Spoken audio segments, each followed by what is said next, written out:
What's the meaning of bolo tie?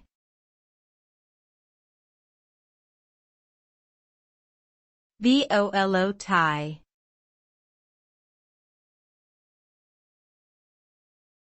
Bolo tie.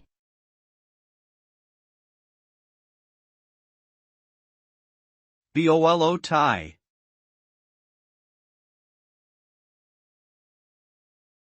Bolo tie.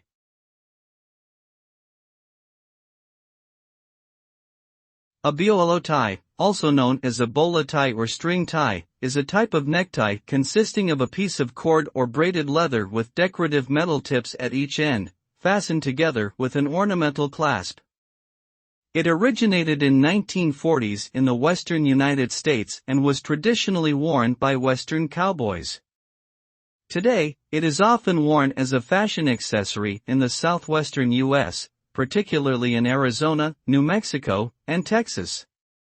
The bolo tie can be used to dress up or down an outfit, adding a touch of western flair to any look.